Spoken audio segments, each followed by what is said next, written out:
Everybody needs to do something in their life that they're not doing, but they won't do. What do I need to do? Who do I need to become so that this is my reality? Allow yourself, give yourself permission to dream so big. What are the things that I'm not doing right now that I'll need to do to develop that dream life? You'd have to be a different person. That's the problem. You can't make 10 times more money being the same person. You have to be 10 times the person you are today to make 10 times as much money. Sure. That's why in the game of self-development is so important. That's the game I'm in. The world rewards you for being good at something. Right, but you can be good at something and not enjoy doing it. Call something that. For now? No, we call that sacrifice. It's hard to do things you've never done. It's hard to do things that you don't enjoy for a really long period of time. But I think everything worth having is not going to be easy. It's going to be hard. So today we have a special episode that I've been wanting to record with Chris. I've also been behind the camera with you. I don't think we've gotten a lot of chances that I'm actually just sitting down without you just yelling at me about like a whiteboard thing. I can change that for this one. Maybe. Emotional, damn it. You helped me a lot in the past 3 months of me moving to LA. Had a huge impact on my life in the past 3 or 4 years as well. And there's been a lot of little micro lessons that I've got to experience with you one-on-one that I want to be able to share with the audience because I think would benefit them. Like, what was a big thing that you think was holding me back from Okay, I can to? answer that question really easily. It starts with you being an immigrant to this country and having fairly low definitions of what success looks like. Also, probably not being around the kinds of people you need to be around. So you were doing better than most of your friends. You are probably challenging them. You're pushing them. So you're at the tip of the spear. And that's always a sign that you're in the wrong circles of people. And I think that's one of those things. So I've talked to you about this many times before. I think you're very good about being grateful for the things you have. It's one of your best traits to me. Just gratitude and being very grounded. And I think that's what makes you charming and interesting. Also, I'm sure Jesse really appreciates you for the same things. And I never want you to lose that part. But that is like an anchor, and we need a compass. And the anchor keeps us grounded, but it doesn't allow us to find direction because we're usually content and happy with where we're at. And I think you are still stuck on old models and paradigms of how to make money. Oftentimes you will talk to people, I'm in video production. I keep encouraging you not to describe yourself as the things you do, but the outcomes that you achieve for people. That small shift will drastically change how you talk to yourself, but more importantly, the frame in which people look at you. So what I do is I help thought leaders build content. I help thought leaders achieve a certain reach or impact, or to fulfill their life's work through video. All of a sudden, the conversation is very different. Video production is what you do, but it's not what you sell, right? And we've gone through this many times. As soon as you start to figure that part out and realize the least profitable and the hardest part of your business is video production. It's all the other stuff, the intangibles, like I want to make sure you feel comfortable on camera. I want to make sure you are in your zone of genius by highlighting things that you want to do in your life. And I try to make the rest of it transparent or invisible to you so you don't have to feel any of that stuff. I think that's the thing that you can bring to the table. I help you have a broader reach or something like that, and to look at the content you're making and strategically advise you on what I think you need to do, not just from the content perspective, but how you title and how you do the thumbnails. That's what people really care about. It's the result, and then the how-to becomes less important. And the what becomes insignificant at that point. So why are we doing this? Ultimately, the results we want to achieve, but the how and the what I'm going to do is not so important. So now you're in LA. You've been here for 3 months, and you're seeing a whole different world. And this is now pointing to our next problem, which is you're fairly slow to adapt to things you cannot see. The whole point of the word vision is to see what no one can see. That requires faith. It requires imagination. And I've noticed patterns within you that until you're there and seeing it and seeing someone doing it, then you, for whatever reason, can't see and you hold yourself back. I'm not sure when we first had this conversation, but I would say it's at least 3 years ago when we were talking. And I say to you, you probably should move to LA. Now, there were reasons why you couldn't, real reasons, but maybe they're not as real as you think. There's relationships and things you had to deal with, but funny thing is when your relationship disappeared, all of a sudden that door opened and you walk through it, and you're telling me today, it feels like I'm living a dream. I'm the main character or a side character in a movie What is going on? I told you, and you defended it. I'm like, Miami weather sucks, man. It's always hot. It's always humid. You're always sweating in a state of greasiness, and you can only wear tropical clothes because it doesn't make any sense. You're like, no, I love it. I love it. And then you're in LA for like a couple of days, and you're like, wait a minute. There's different, there's better. And there's a reason why California, and more specifically Southern California, is such a magnet for people from all over the world of all different kinds of means to be here, because 350 or 60 days out of the year, it's amazing here. There are going to be a couple of days where it's really hot. Other than that, it's pretty awesome. And with that comes opportunity to be outside, to do things. And there's a whole ecosystem of people who can do, who want to do, who think of themselves as world breakers and as doers and makers. And so when you're in that ecosystem, they don't care about money. They care about their dream. So you want to help them achieve their dream. We were on a pod. Somebody rented a beautiful home. I don't know where it is, Burbank-ish area. In the hills somewhere, maybe East Hollywood. And it was a fantastic house. You walk up there like, dang, somebody was balling here. The ceilings are 25 feet high, gorgeous views, well-appointed, real finishes. Like, this is an expensive home.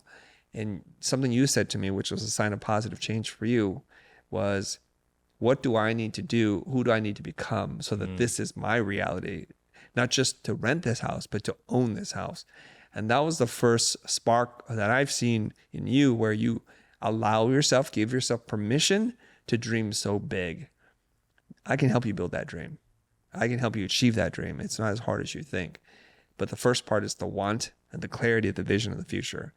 So when it comes to moving to LA, what took you so long? You're here now. When it comes to fashion, that's the easiest one for me to point to. I've mentioned it many times in different pods where I'm like, buy this bag, wear those pants. You're like, no. And I think I can relate and empathize with you. I think part of it is the immigrant mindset, which is like, that's just too much money. I don't need that. That's all hype. I'll find a cheaper alternative, but it's not the same. It doesn't have the same story. It doesn't have the same design. But it's more important, the story you tell yourself is, I can't afford this. And then I've seen you flip on that front too. The gap in which I suggest you do something, it's closing to the point in which now you're doing things that you're totally uncomfortable with. You might not even have the vision, but you have the guts to say, I'm going to trust this person. I'm just going to do it. And if there's ever a secret I try and tell people is, find a couple of people, not a lot. When I say a couple, I mean 2 or less, 1, and just do whatever they tell you to do. If they are where you want to be, if they have that clarity, that insight, the business acumen, or the style or taste that you want, just do it. Just follow it. And don't even trust yourself, because you're saying quite loudly, I don't know what I'm doing, but when I'm in the presence of someone who does know what they're doing, I'm not going to listen to them because I trust myself more. It makes no freaking sense whatsoever, but that's what people do. That's the action they take. Other than that, probably challenge you a little bit about how you learn, how you process, how you are able to articulate what it is that you learn, to internalize this stuff. We're still working on that. Something I've always admired, and it's just like little micro moments we have, is like, how have you been able to see certain visions and certain things so clear? Because, you know, even earlier today, we're sitting down having lunch, and I'm like, hey, I'm trying to work on this post.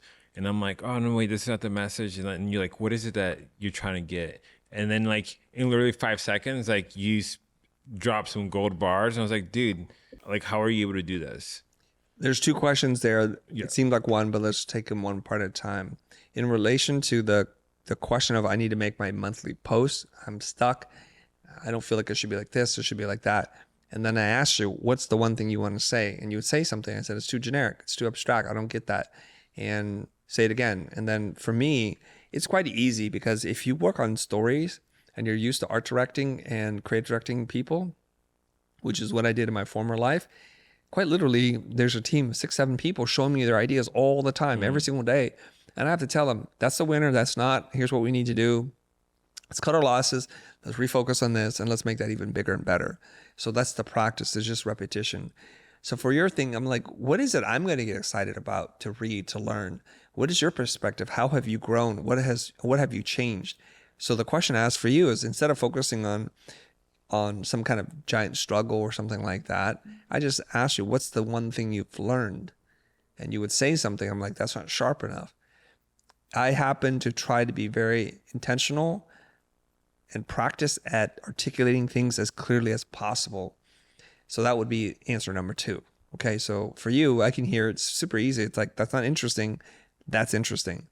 And when we watch movies, or if we watch anything, a concert, or we go to an event and we look at stuff, you're going to see my brain work in hyperdrive, right? I'm like, that's not good. That's good. These are things. And you might even pick up on these things. But what I'm doing is I'm recording in very high fidelity what is and isn't working, so I can make a catalog of it in my mind so I can access it later. So most of us go through life and we sleepwalk through life. We're not paying attention to anything.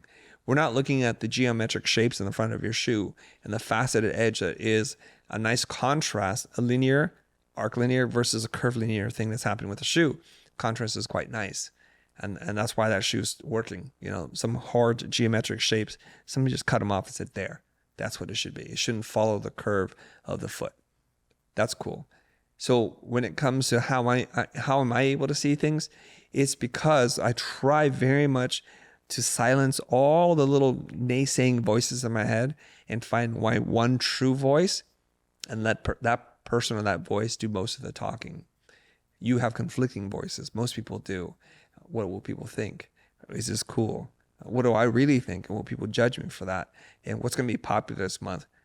So those are all the voices in competition. And so it would be hard for you to have clarity. And so you're listening to all the voices while not listening to any of them, and it comes out really mushy. That's what we're trying to avoid. So how were you able to tap into your voice, you to become who you are? I know that you're an immigrant and you came here and you've struggled through things. We've shared stories of like similarities of us growing up. So like, what was it for you that helped you find your voice? That you were like, hey, I know this is right.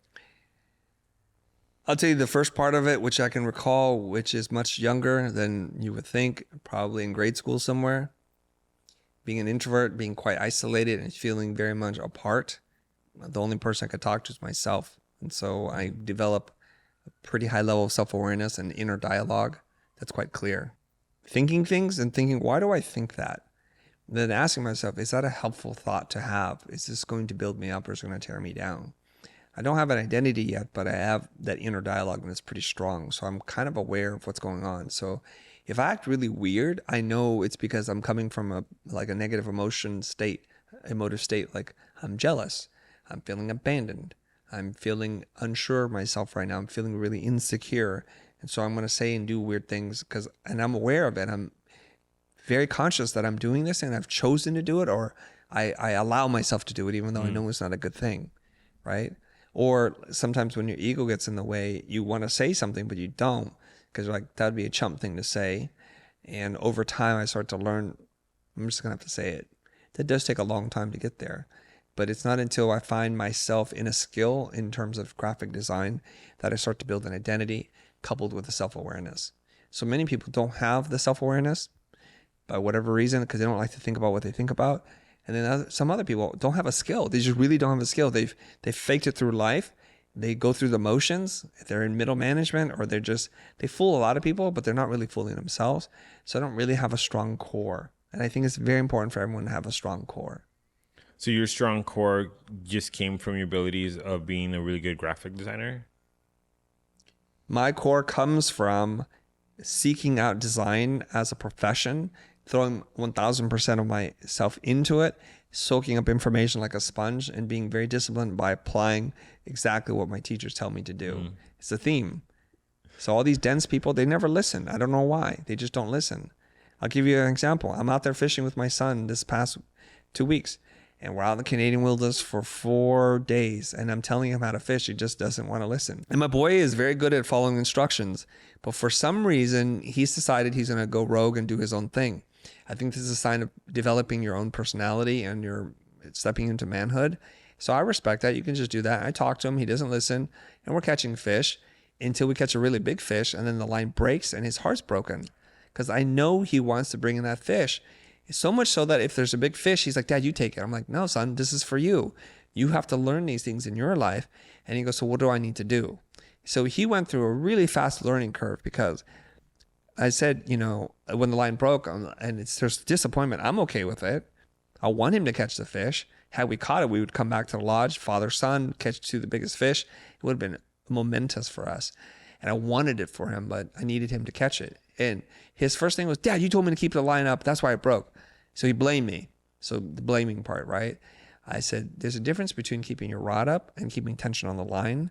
And I've told you some things you don't listen, so that's okay. I'm not blaming you. He goes, okay, what do I need to do? And I told him. So he, in a brief moment of anger and blaming, because it can't be his fault, he accepted almost right away. And I said, okay, here, let's go through it. Let's rehearse. And we talk about it. He goes, oh, that's why. I said, so the problem has been we've caught too small fish, so you can be sloppy in your technique. It's created bad habits. He accepted it. We motor in, we're having dinner, and people are asking him how things go. He goes, yeah, I got a big one. And you know what? I've had bad habits, and Dad set me straight. So I knew then he internalized it. And we're talking about a 20-minute span between the lesson learned and him now saying to people, bad habits have been formed. I need to break them. I'm going to work on it. That's pretty remarkable. So for some people, it would take 2-3 years. For him, 20 minutes. And I mean, he's what, 20? He's 21. 21. Like, I did not have that the level of self-awareness maybe till like 5 or 6 years ago. That's fine. We're all on a different timeline. Yeah. I didn't raise you as a kid. So I know. What can I say? I've been a good kid. They call you the charming razor blade? Charming razor blade. So like the way that you're describing the edges of my shoes, like you're so good with your words and precision. And there's a story that you shared with me previously about when you were in school and you had to do an assignment that you had to go watch a movie. Yeah. And that's how you really picked up one of these skills. Because like I've seen a movie with you and then you're like, hey, did you notice how this thing happened? I'm like, dude, that's like a whole different level. And I'm like, how did you develop this? And it's so good because like, this is why I think you're such a great storyteller. But can you share the story? During one of my academic terms, between studio terms, I took an academic term so that I can get my requirements out of the way so I can graduate with my degree. I took a class which I thought was going to be really fun. It's called Critiquing Current Movies. It was taught by Jay Chapman, and he's a film nut, right?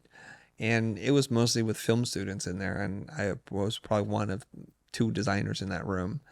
And the way it would work is 1 week we get to pick a film, and then another week he picks a film. So the class picks the popcorn movies, the blockbusters. And there's some he might veto because he's like, that's a terrible, let's not go see that. And, you know, it's one of those things. So the idea was you're going to have to go watch the movie. And it's a discussion-based class. There's no essays, nothing to write. So you have to be really good. And I'm surrounded by film majors who understand lensing, directors and genres and all these things, the film theory, film history, and I don't know any of those stuff. So you can imagine it's pretty intimidating to be in a room full of film buffs while talking about films. At this point in my life, I'm pretty straight-laced. I go watch the movie, and then I leave the theater, I buy another ticket, I go back in. So the first time I watched the movie is just to watch it as an audience member would. The second time was to watch it so I can remember and dissect the film. I did this a couple of times, not many times, and I realized it's not a good use of my money, which I didn't have a lot of, really not a good use of my time. And so I'm going to have to force myself to watch twice in one sitting. Watch as the participant and watch as the person's going to have to talk about this film. So I would bring in a little notepad in the darkness and just keep it next to me. That was more like a safety blanket because it's almost impossible to write in the dark like that. You'd have to wait for the light. But if there was anything, I would note it down. So what I wanted to do was the first time I was like, my mind was just jello at that point because it's using all of my brain to remember what's happening in an hour-and-a-half film. The kinds of things we would talk about is narrative arc, character development. We would talk about lighting, art direction, camera movement. There's nothing that was off limits, so you kind of have to remember it all. And I remember the first couple of times we would critique the movies, the film students would just talk about things. I'm like, what? How did you get that? What are you watching? Like, this is fascinating to me. And of course, they have language to use that I was unfamiliar with. So vocabulary that they all knew and shared, but that I didn't. But you're a student, so you learn. And so I got to a point probably halfway through the semester where I could watch the film, be relatively relaxed, and be able to have a really good, robust discussion, debate with people in the theater, in my class. And so I credit that class and the structure of the class for helping me to train my eye for understanding films.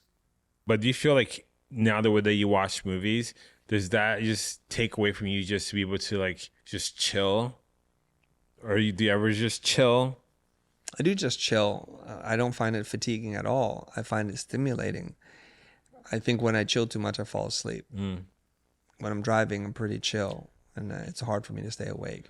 If we're not having good conversation, I'm pretty chill and I'm gonna nod off. So I think I rest hard, meaning when I go to sleep, I sleep. When I play games, I play games. And when I'm in active learning mode, I'm as active as possible. And it does require some effort from you. But to all the people who think, man, I don't want to do that, that's fine. You do you. But I'll tell you something, it's like a muscle. And I want my brain muscle to be strong. I want the ability to recall things. So I don't know if Alzheimer's or dementia is in my future. It can be. I'm going to give myself the best shot moving forward by engaging as much of my brain as possible, all the different lobes and hemispheres I want to use. Because if you don't use it, I think you lose it. And why wouldn't we want to use it? Plus it comes in really handy because when you're out and about in the real world, you don't want to talk about work all the time.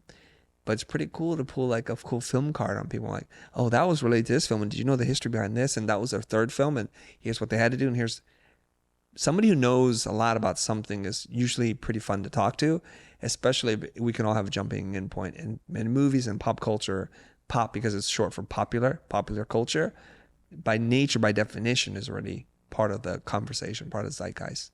So what would you say, someone like they're not going to school, they don't have to go to like a film class like that. What's one exercise that they could start doing to be able to better at recording like these moments and things like that in their lives? It'd be difficult because part of the learning process is discussion and dialogue and learning terminology you're not familiar with. So if you're stuck with your own terminology, it'd be pretty hard. But there's two things you can do as it relates to your question. Number one is to ask yourself, like, what are 8 or 9 questions I need to be able to answer about this film before I go watch it? What is the narrative arc? What are the 3 acts? Who's the main character and who's the antagonist, and what is the lesson that you both need to learn? Then you can get into more technical stuff. Art direction, which is the set design. Camera direction, which is how it's lens and how it moves and why they do certain things to tell you, the audience, something. You can watch it for sound design and how sound and music affects your mood, how it can play to or against the scene, how you're being manipulated emotionally, and why it works or why it doesn't work. You can get into color grading. What was the color palette? What was the primary story? What is the subtext? And what are the secondary, tertiary characters? Those are some things you can ask yourself, then you go watch, and then you can understand. And is there a bigger metaphor for all of this? What were the main titles like, or the end credits? What was it telling you? Was there any foreshadowing done? So those are your questions. And you go in and you watch.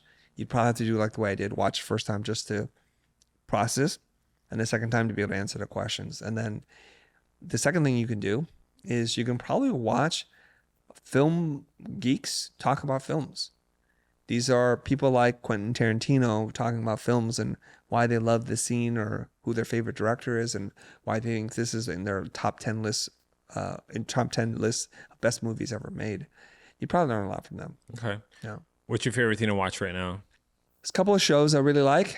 I like Foundation very much. Great. It's a good one. And Foundation, for the people who don't know, because I'll sell it to you right now, it's a concept conceived by Isaac Asimov, who is a Russian-American Jew who is a physicist, and he's the father of science fiction. So he is the godfather, and he wrote the 3 laws of robotics. A robot cannot do harm to a human. A robot cannot allow harm to come to a human by inaction, and a robot cannot harm itself as long as it obeys the first 2 rules.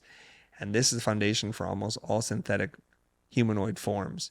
And you can see this in a lot of different movies. Like iRobot, you can see this probably also in Star Trek, the Prime Direct. There's all kinds of like little rules that they write into. And that's from Isaac Asimov. He created a series of stories called the Foundation Trilogy. So it's Foundation, Foundation Empire, and Fall of Foundation, or something like that. It was said that it was not something you could turn into a film, unfilmable, and somehow Apple Plus did it. Apple Plus did it. They're doing it. I think is it David Goyer? Is the executive producer, showrunner? It's David something. I forget his last name. So they are able to build on concepts, combine characters, and explain it in a way that doesn't rely on too much inner dialogue exposition, and I think it's beautiful. It explores some big concepts about what does it mean to be a person, because in it there is cloning technology. So there's an exact replication of somebody. So if we have a soul, does the soul get cloned from person to person? How could that be? And from early on, I remember reading this, and my memory could be fuzzy on it, but Isaac Asimov is a super logical, scientific kind of person. And he wants to explain the world and understand like why we believe in God and those kinds of things. And in his psychohistory, he explains how, from a certain vantage point, human behavior can be predicted. It requires a couple of things. It requires at least 3 generations in terms of a timeline. So your grandfather, your father, and your son. So it has to be that long. And it has to have a population of at least 1 billion people in order for it to work, or 10 billion. It's a big number. So it's a science applied to human dynamics. So his theory is we can predict society in a general, but not individual action. So if you were to kick me right now arbitrarily, he could not predict that because that's a singular action. But over time, a big enough data point, you can say this country is going to go to war with that country because the math says it must. Okay. Yeah. Got deep over there, guys. Great show. I definitely recommend you watching it.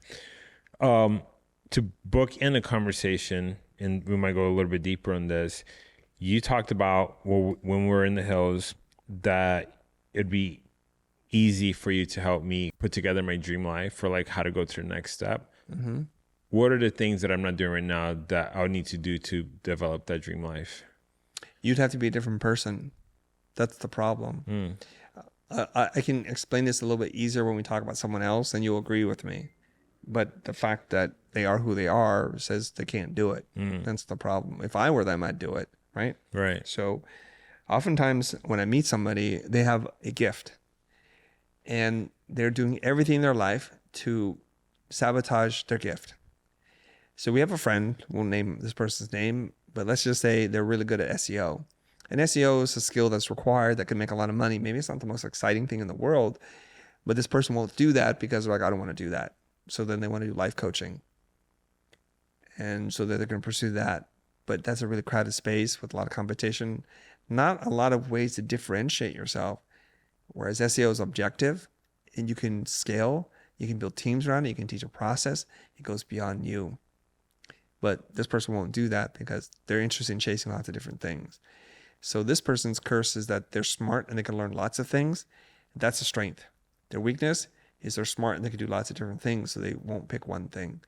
And so this person has had a history of changing their focus over time.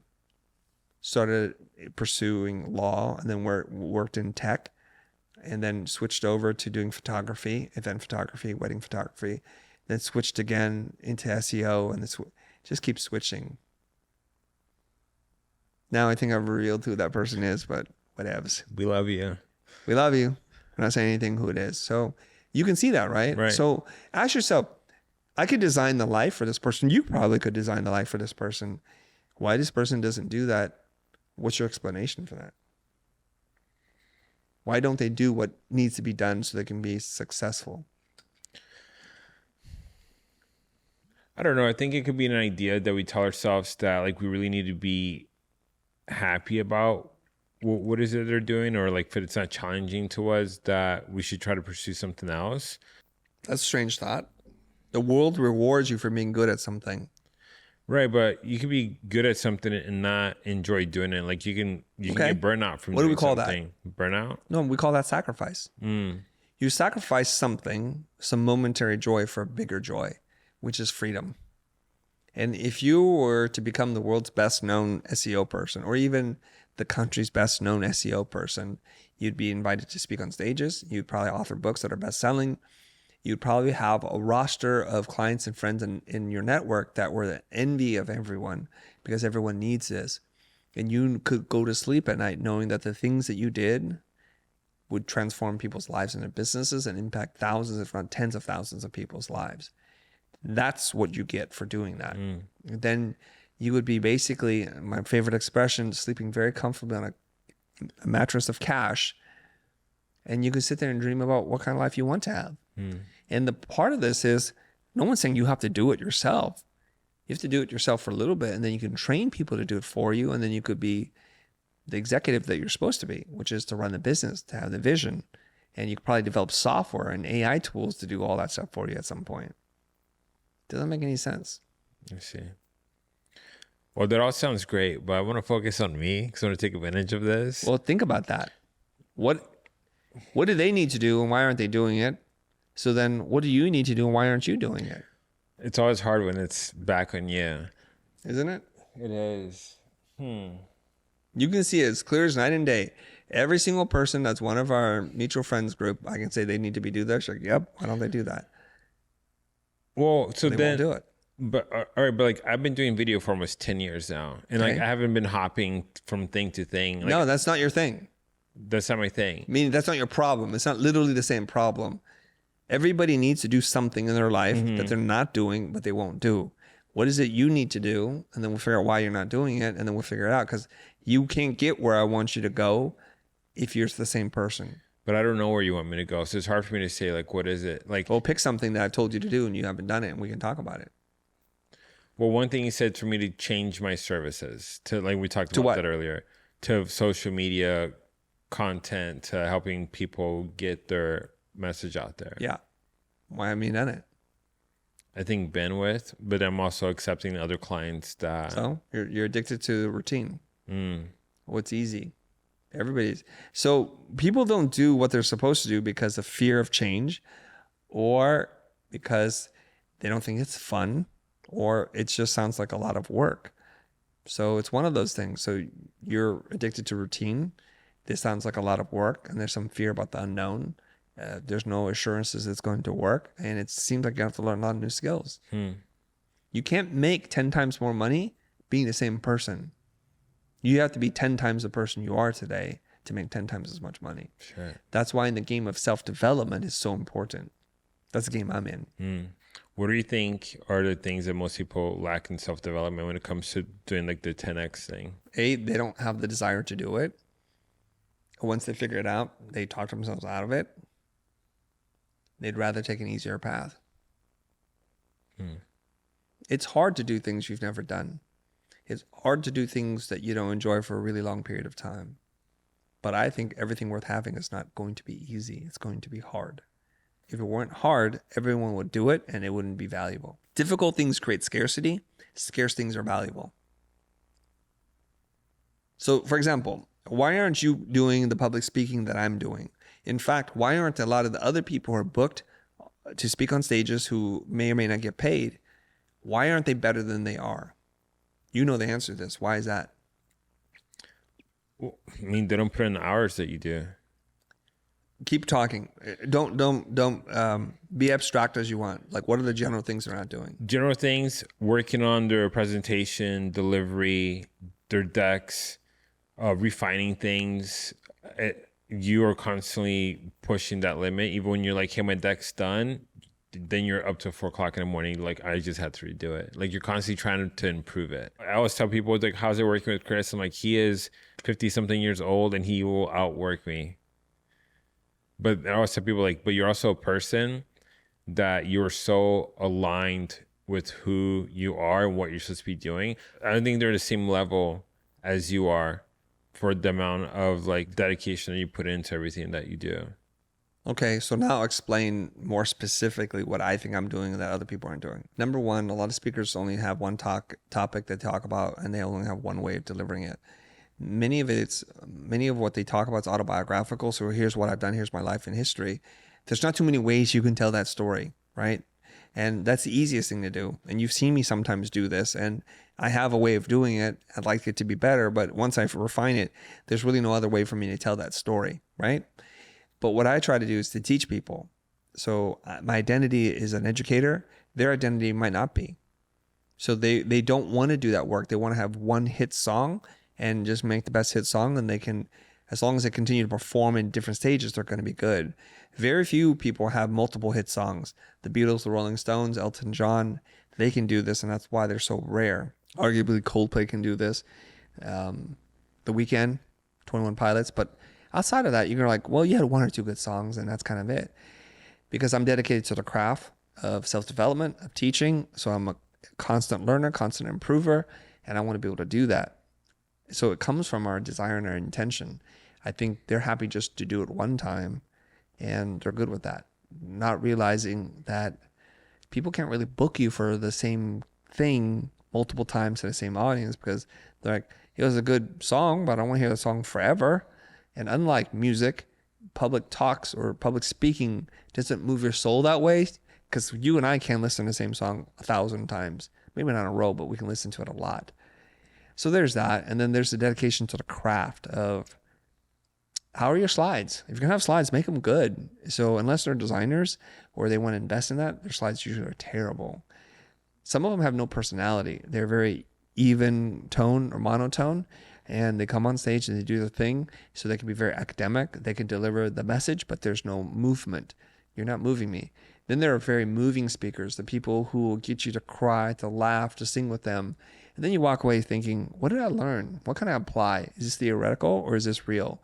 So it's this combination of charisma, personality, tone, performance, design, intentionality, self-improvement that I strive to work on at all times. It's not that I think my last talk was not good, but I reflect on it and say, what could be better? What can I get rid of? And what can I try that's a new thing? So it could be 80% what I've already done and 20% something new. Because at some point, there's nothing left for me to change. Then I know that's one hit song. I'm good with that. So I've been doing the same talk now for a couple of spots, each time making a tweak. I think you've been there for every one of those, and you can see every tweak I'm making, I'm sure. So sometimes it works better, sometimes it doesn't. And that's a lot of variables. How it was set up, who's in the room, the physical environment itself. Like, is it conducive for me having a more intimate conversation? Is all the tech working the way it's supposed to? Those are the things that are always variables in that equation. So speaking of variables, they're always working. I'm going to go back to myself again because I want to make this a selfish podcast. Sure. So I want to take advantage of it. Other than me shifting my business, like, and going into the social media aspect of things, what are things that you like to see me work on and develop within the next 6 months of being here with you in LA? I don't think you're taking full advantage of the opportunity and access that you have right now. I've never traveled with my mentor. I've never gotten access to my mentor the way that you do. I see my former coach and mentor an hour and a half each week. And that's exposure. So that level of access that you have, the constant improver learner person would be sitting there thinking about very specific questions to ask. Like, every time I get off stage, I ask you, what is it that you want to know? Or I'll ask my other protege, Uma, what is it you want to know? And nobody's asking me real questions. So I'm like, okay, I'm good. I'm not going to force it on you. I have other things to do. But if you have the wherewithal and the observation to say, you know, last time you did this, you removed that and you changed this. I like this better. Why? Why is that working better? Did you feel that? Or when this person asked you this thing and messed you up, how did you come back with this? Because I want to know why or how. Those are the important questions to ask. Or what are you thinking about in between the beats, before, during, and after these things? Why do you do X versus Z? Those are very important things to know, and you can shortcut your whole process. But to date, these are not questions you're asking. And every time I ask you, you have a question for me, your answer is like, I was too busy recording. I wasn't paying attention. So that could very well be the case, but then you're really missing on the opportunity. So there's that. Number two is to say, like, you know what? If I could design my life over again and not be attached to anything, it's the attachment to the old self that creates resistance to you becoming the person you should become. And so if you can just divorce yourself from the old self, like those old relationships in Miami, the familiarity of Miami, then you would have been here much faster. So it's this attachment. I have the same problem. I have attachment to things, to ideas, and I've learned in my life some things that I can stay attached to that won't harm me, and some things will totally ruin me. So I need to be able to move on. And you can see I move pretty quickly relative to other people. And I just need people to keep pace with me because my team needs to move at that speed. That's what's important to me. So if you say, okay, Chris, if you say everybody wants help with their social content, then you can say, okay, I've committed myself to that. Now I'm going to study that, and I'm going to use you and my other clients as a lab for me to test ideas. Like, if we change the thumbnail 300 times, or we run an ad campaign 4 thumbnails beforehand, what is that we're learning? And eventually you'll do it intuitively. Same thing with titles, and same things with CTAs in the video. Is it 12 minutes that works best, or is it 6 minutes that works best? To be a student of the game, right? I'm pretty sure you're not reading the reports from YouTube. I'm not. I'm sure you're not like on YouTube Con, like learning every little new thing that's happening, or reverse engineering other people's content. So what happens is we're showing up to do a good job, but we're not showing up to be excellent. That's the difference. It's a great point. I think why I'm so hesitant about going down social media looking for clients is I have worked with other clients that want to do social media, and it's hard to go work with other clients after working with you. Okay. It's not a problem. Then you just find clients like me. That's hard, Chris. It's not as hard as you think. Really? I know so. Who else do you know is dedicated to the game like you are? There's plenty in our circle. I don't want to name their names on camera, but I will. Okay. The people who have 100% gone all in on their content. We've met some of them. Right. Basically, you look at every mover and shaker who is as serious as I am, and some of them are really fun, good-natured human beings. But I believe that's the story you're telling yourself because this is the work you don't want to do. I really think that.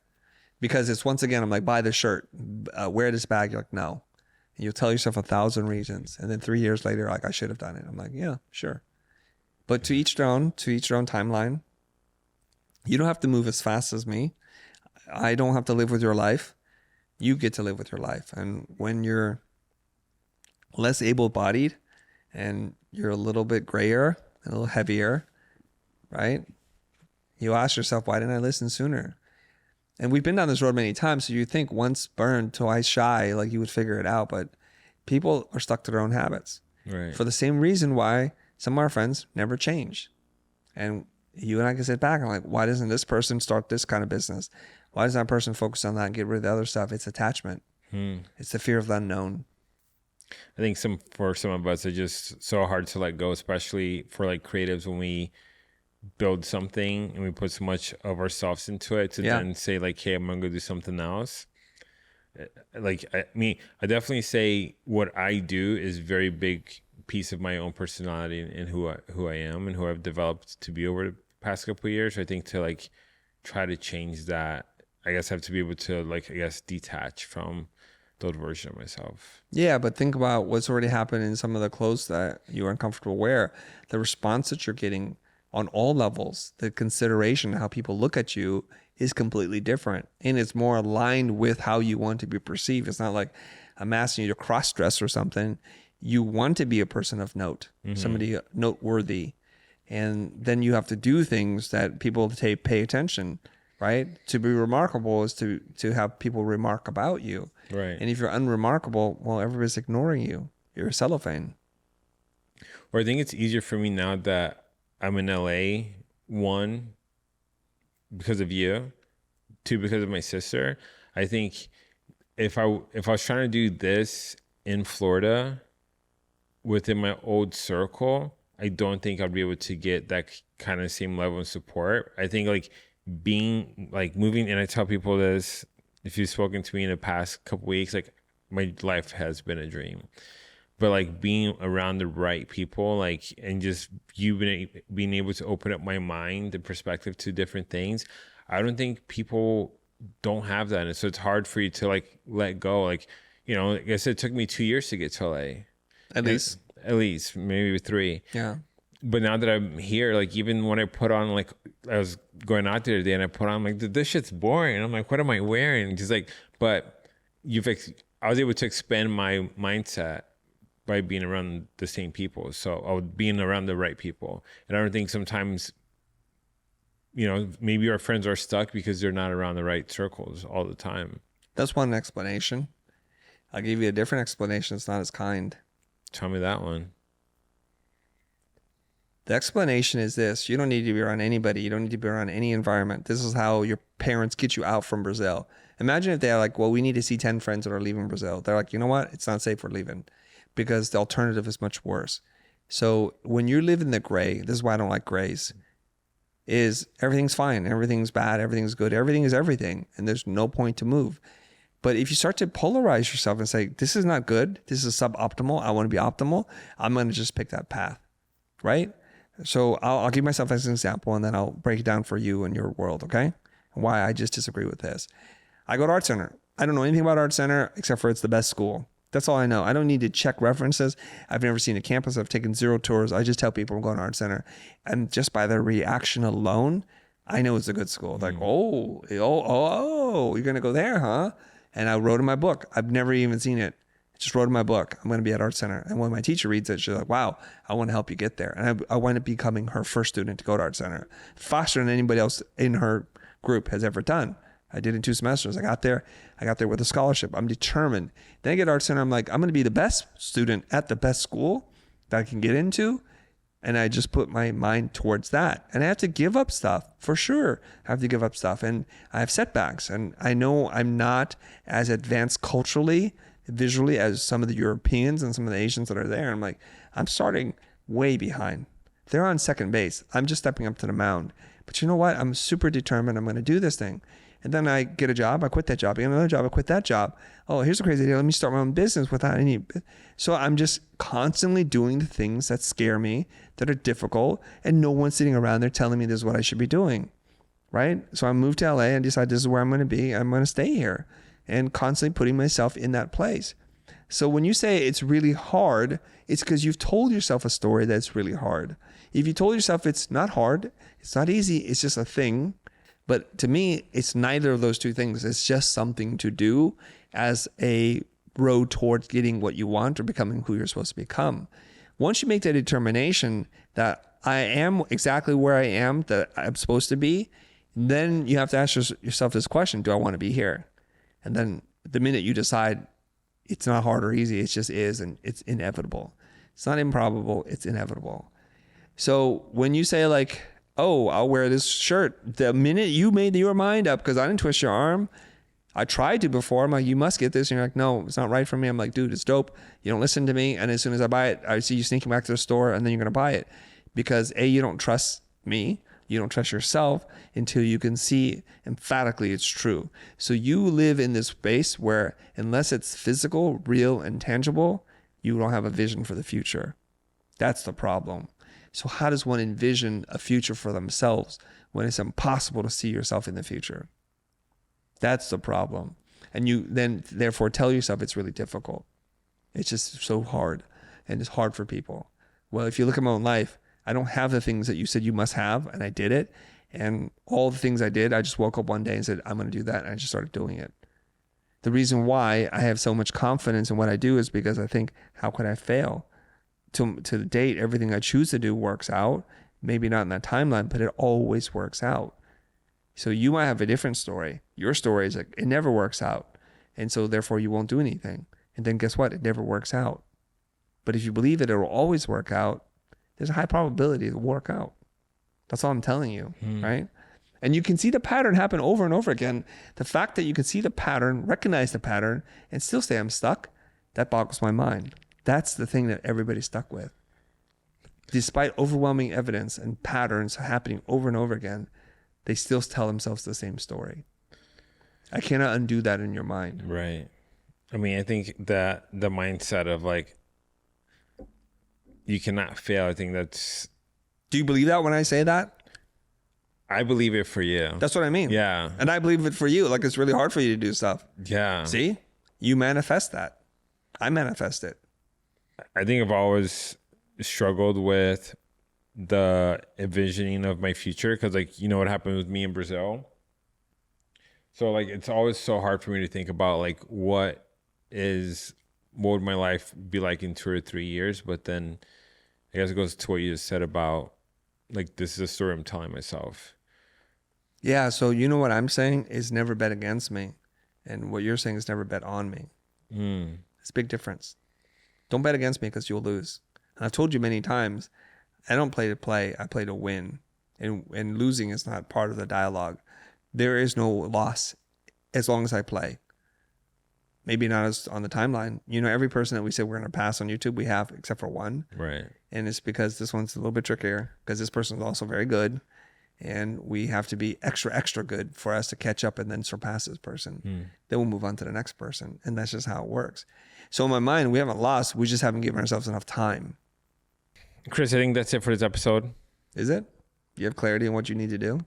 I don't feel like you do. I don't have clarity on what I need to do. I know where the target's at now. And I can start looking at it. But I think for me to sit here and say I have clarity on this, I think I need to start to rewrite some of the stories I tell myself about why is it that I'm not doing the things that I'm not doing already. I need to really get past that? Well, I'll tell you something. I'm not saying what happened to you is not real. It's real. But at this point, it's just a story. It's a memory. All we have is right now. So the decisions you make today will govern the future you have tomorrow. So if you're driven and motivated by what's happened in the past, which is no longer here, it just lives in your mind, you'll be on this path for the foreseeable future. Mm-hmm. I'm telling you, from everything, like I said, don't eat that. You eat it. I'm like, okay. I said, lift that heavy thing. You're like, it's too heavy. I'm like, I'm half your size. I can do it. You're like, it's just too heavy. I'm like, okay, then it is too heavy. That's too hard. I can commit to that. So it's a constant same wave of like rejecting the person you can become. And so I'm gonna hypothesize something about why sometimes people are attracted to me, because they see a very self-determined person who can do things and is very certain in the way that I say things and the way I do things, and it's mirrored in me, right? So imagine if I didn't take good care of myself. If I looked 75 instead of 53, right? Imagine if I was a slob, just dirty clothes and just didn't take care of myself. And then people are like, why am I listening to you? You yourself can't do things. Mm-hmm. Why am I listening to you? So I don't think it's a coincidence that really high performing folks in all facets of life tend to mirror that in their own presence. Not always, clearly. There's some sloppy people out there that are doing really well, but a lot of people on a much broader scale. So there's the anomalies. We throw out the edge cases and we look at the people that are really high performing. They have such discipline and they treat their mind like the temple that it is. And they put respect on it so that they're going to fill it with positive, empowering thoughts as opposed to critical voices that tear them down. It's not helpful. I see that. Yeah. So the minute you wake up and like, moving forward, I'll just do everything that needs to be done. I'll dedicate myself to certain things and then it'll get done. Okay. Until then, you keep grinding away at it. Living my dream. So before we wrap up this episode, what else do you have going on this year? What are you excited about? Excited about a lot of different things. Starting a new coaching community called Content Lab. I think there are a lot of entrepreneurs out there who have woken up, who've said to themselves, thought leadership is the only game I need to be playing right now. Building my personal brand is going to be a force multiplier in all my efforts. It's going to create more opportunities. It's going to be easier, remove a lot of the friction. I think I have a program that's going to work really well for them. It's going to mirror a lot of things I've done in the past, but be hyper-focused on content and thought leadership development. So lots of writing, a lot of feedback, and some exercises to help people figure out who they're supposed to be in this life and how they can communicate that to other people. Clearly, something that's different is we're now in studio in a pretty cool space, have a lot more live events. We have Future Fest that's coming up. We will be doing more live training events. Yasmin Alec is going to be here, and we're going to do a pod with him with a live audience. I think that's going to be really fun. Dope. So we got to organize 20-ish people to be here. I think that's going to be great. That's just a little drop of things to come. We're going to go to Japan, do experience traveling. And I talked to Blair Enns yesterday, and he talked about this thing called a walk shop. We've heard of workshop. A walk shop is going on 8-9 mile hikes a day and having lodging taken care of you from point to point and just walking through the wilderness. I'm looking forward to doing something like that because I can see us doing something like that in Patagonia. Patagonia is on the bucket list. That's a beautiful place. I could see it doing Costa Rica. And so we have end-to-end points. So if that excites you, it's going to cost money. And the problem is money is usually a barrier for lots of people because they don't got their business in order. So I'm going to say right now, get your physical health in order, get your relationships in order, and get your business in order so that you can do things like this. Because the few people who have gone on these adventures with me, I got to say, I hope I'm not speaking for them and being self-aggrandizing here, but I think their lives have changed. There's an expression, the mind once expanded does not return to its original shape. I'm in the mind expansion business is what I want to do for people beyond, let's look at a piece of paper and talk to each other, but to do something. And the final message, because you weren't there, Josh had said, what is the theme of this trip? The theme for last trip was surrender. And he said the theme of this trip was something else. I said, well, actually the real theme of this trip is to realize you are capable of more than what you thought. Stop living with limitations. Live fully, because if you're not busy living, you're busy dying. So people tell themselves stories about what they can and can't do, and taking them out in the wilderness, doing things. Like, for example, one gentleman said, I made a list of things I wanted to accomplish this trip, which was to drive the boat, to gut the fish, and to do it with my bare hands. And they did that, to break the gill with their bare hands. It's kind of like a little rite of passage we do on the water. So some people avoid that. They do it different ways, or they ask other people to do it for them. And then he said, next time I'm going out to the halibut grounds where it's really choppy, and he's afraid of that.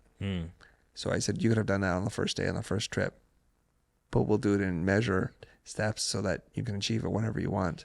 So he said to me at the end of the trip, I'm committed to doing this trip every single year of my life. But it took a friend to push him to go on the first trip. You see what I'm saying? It's like people are so slow to do what they know they need to do, and they need so much pushing. And another person said, I interview other people who went, ask them lots of questions. My God, this is not a meeting with the IRS. This is not a grand jury hearing. This is just an adventure. An adventure says, take caution, you throw it into the wind, and you leap before you look. We don't need to make sure there's water. That's the whole point of adventure. And for all of you who are playing it too safe, I'm telling you right now, when you're ready to die, your core memories will be built around high emotional moments, and they're almost always around the misadventures, the time that things could have gone really wrong, but went right. And those are the things we remember. I think that goes into something that I've seen a lot with us within travels, is like, so many people need a permission slip. Yeah. They need a sign off. You need that friend to be able to push you sometimes. Because sometimes you might just you don't think you could do it. And I know it's a story that we're telling ourselves, but like, not everyone's wired the same way that you're wired. No. Thank God. I have a lot of competition, and they wouldn't need me. But you said some of us need that friend. So you'll need that friend. I don't want to have to need anything. I just need the commitment from myself. And once I committed, I'm good. Okay. Right? Otherwise, we're waiting for people. All our lives, we're just waiting for people. Mom, I needed you to approve this career I wanted to have. Dad, I wanted you to say it was okay to do this. And Mom, I wanted you to say I'm worthy of being loved and of giving love and accepting and receiving love. My God, why would you do that to yourself? I'm going to say it right now, and I know it's not going to be fun for me to say. I have great disdain for people who need things from other people. Get yourself together. You can do this. Why are you waiting for that permission? By the way, I'm making permission slips. I'll hand them out. But I'm just saying, you don't need it. Why? I wish every person who's going to see this or listen to this right now, go tonight, look yourself in the mirror and say, why do I want to wait for permission from someone else? If I need permission, I give myself permission. Sometimes circumstances create the opportunity for that, but you don't want someone like, you need to do this. You got to go for it, because no one is got their stuff together so much that they can just focus on you. And if they do, eventually they resent you for it, because what happened to me and my needs and my wants? Who's looking after me? Now you're off and you're doing big and amazing things, and you forgot about them. So I don't think we need anything. Stop telling yourself you need something. You don't need more money. You don't need the waters to be calmer. You don't need full instructions. You don't need permission. You don't need money. You don't need time. You make time. You make money. You give yourself permission, and you can do it. Is there something that you've been wanting to do that you have not went out to do it yet? No, I'd be doing it. Even the Porsche? I don't want it that much. When I want it, it'll be done. It's as simple as that. It's not a function of means. It's a function of priorities. Okay. Yeah. You're good at that. Yeah. Well, Chris, I think that's going to be it. A quick shout out to the 1,200 members we have in YouTube right now, supporting the channel from the premiere to Patreon members. We appreciate you guys. You're helping us be able to produce more content like this more regularly. So thank you. If you want to find out how you can help, links are below. I'll see you guys in the next episode. Done.